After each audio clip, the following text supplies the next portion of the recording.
আসসালামাইকুম। আজ আমরা যেই আইনটা সম্পর্কে পড়ব তা হচ্ছে তামাদি আইন। তো তামাদি আইন একটি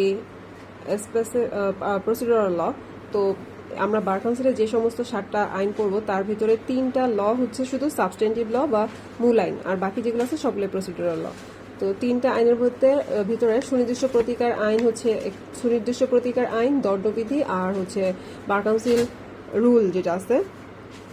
এখানে একটু খেয়াল করে পড়তে হবে, একটা হচ্ছে গিয়ে রুল, একটা হচ্ছে গিয়ে অর্ডার। দুইটা কিন্তু ডিফারেন্ট করে মানে আলাদা করে দেওয়া আছে। তো যেটা রুল সেটা হচ্ছে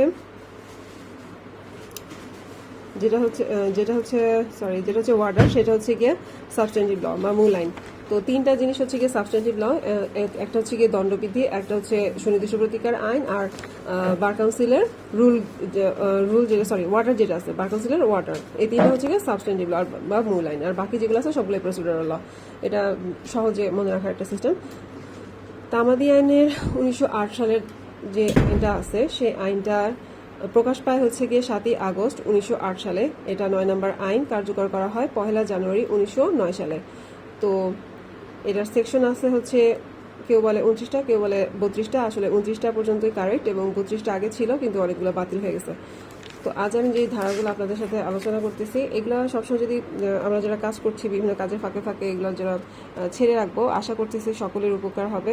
বারবার শুনতে শুনতে আমাদের ইনশাল্লাহ মুখস্থ হয়ে যাবে। ধারাগুলো যেহেতু অনেক ধারা মনে রাখা একটু টাফ, আপনারা কাজ করতেছেন ফাঁকে ফাঁকে এটা একটু ছেড়ে রাখলেন, এটা আপনাদের জন্য উপকার হবে ইনশাল্লাহ। আর আমার জন্য দোয়া করবেন। আচ্ছা, ধারা 1 1909 সালের 1 জানুয়ারি হতে কার্যকর। ধারা 2-4 বিবাদী। বিবাদী বলতে সেই ব্যক্তিকে বুঝাইবে যাহার বিরুদ্ধে মামলা দায়ের হইবার দায় দায়িত্ব সৃষ্টি হইয়াছে। 2-8 বাদী বলিতে কোনো ব্যক্তি নিজে কিংবা যাহার মাধ্যমে মোকদ্দমা করার অধিকার লাভ করে সেই ব্যক্তিকে বুঝাইবে। ধারা 2-10 মোকদ্দমা বলিতে সেই ধারা 2-10 মোকদ্দমা বলিতে সেই কোনো আপিল বা দরখাস্তকে বুঝাবে না। তো মোকদ্দমা হচ্ছে কি একটা মোকদ্দমা, সেটাকে আপনি আপিল বা দরখাস্ত বলতে পারবেন না। 2-10 সেটা বলা হয়েছে। ধারা 3 তামাদি মেয়াদান্তে দায়েরকৃত মামলা বা দরখাস্ত খারিজ। ধারা 4 আদালত বন্ধ থাকা অবস্থায় যখন তামাদি মেয়াদ শেষ হয় সেই ক্ষেত্রে পরবর্তী কার্যদিবসে আদালত খোলার দিন উক্ত মামলা আপিল বা দরখাস্ত দাখিল করা যাইবে। ধারা 5 দরখাস্ত দায়েরের ক্ষেত্রে তামাদি মেয়াদ বৃদ্ধিকরণ বা বিলম্ব মওকুফ। ধারা 9 বৈধ অপারগতা অবস্থায় তামাদি মেয়াদ গণনা স্থগিত থাকিবে। ধারা 7 কতিপয় বাদী বা দরখাস্তকারীর মধ্যে একজন অপারগ। ধারা 8 অগ্রক্রয়ের ক্ষেত্রে 6-7 ধারা প্রযোজ্য নয়। ধারা 9 তামাদি গণনা একবার আরম্ভ হলে সব সময় অবিরাম চলিতে থাকিবে। ধারা 10 প্রকাশ্য ওসি বা তাদের প্রতিনিধির বিরুদ্ধে মামলা।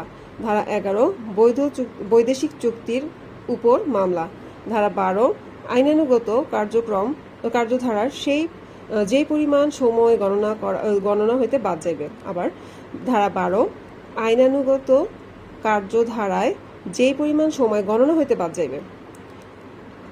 ধারা 13 বাংলাদেশ এবং অন্যান্য কতিপয় এলাকা হইতে বিবাদী অনুপস্থিত থাকাকালীন সময় গণনা হইতে বাদ যাইবে। ধারা 14 সদুদ্দেশ্যে এখতিয়ারবিহীন আদালতে ভুলবশত মামলা দায়েরের ক্ষেত্রে ভুল আদালতের অতিবাহিত সময় তামাদি গণনা হইতে বাদ যাইবে। ধারা 15 মোকদ্দমা স্থগিত থাকাকালীন সময় বাদ যাইবে। ধারা 16 ডিক্রি জারির বিক্রয় রদের ক্ষেত্রে তামাদি সময়। ধারা 17 মামলা করিবার অধিকার অর্জনের পূর্বে মৃত্যুর ফলাফল। ধারা 18 প্রতারণার কারণে তামাদি সময়ের সীমা বন্ধ থাকে। ধারা 19 প্রাপ্তি স্বীকারের ফলাফল। ধারা 20 দায় পরিশোধের ফলাফল। ধারা 21 অক্ষম ব্যক্তি প্রতিনিধি। ধারা 21 অক্ষম ব্যক্তির প্রতিনিধি। ধারা 22 অবিরাম চুক্তিভঙ্গ বা অন্যায় করা। ধারা 24 বিশেষ ক্ষতি কারণ না হইলে যে কাজের জন্য মামলা করা যায় না তাহার জন্য ক্ষতিপূরণের মামলা। ধারা 25 দলিলের উল্লিখিত সময় গণনা। ধারা 26 সুখাধিকার সমূহ অর্জন। ধারা 28 সম্পত্তির অধিকার বিলুপ্তি বা জবরদখল। ধারা 29 যেই সকল ক্ষেত্রে তামাদি বিধান প্রযোজ্য নয়। তো এই ধারাগুলো বারবার যখন আপনারা এই রেকর্ডটা শুনবেন, ইনশাল্লাহ আশা করা যাচ্ছে আপনাদের ধারাগুলা একটা ক্লিয়ার ধারণা চলে আসবে ইনশাল্লাহ। আর আপনাদের জন্য প্রশ্ন উত্তর পড়া সহজ হবে। আমার বইটা একটু আঁকাঝুঁকি করা আছে, আমার বাচ্চা ছোট, সে একটু আঁকাঝুঁকি করছে, এগুলো একটু ক্ষমা সুন্দর দৃষ্টিতে দেখেন। আমি নিজেও অনেক কিছু দাগায় দাগায় পড়ছি। ধন্যবাদ সবাইকে। আমার চ্যানেলটা অবশ্যই সাবস্ক্রাইব করে রাখবেন এবং আপনাদের ফ্রেন্ড সার্কেলকে শেয়ার করে দিবেন যাতে তারাও শুনে তারা উপকৃত হতে পারে। ধন্যবাদ সবাইকে। আসসালামু আলাইকুম।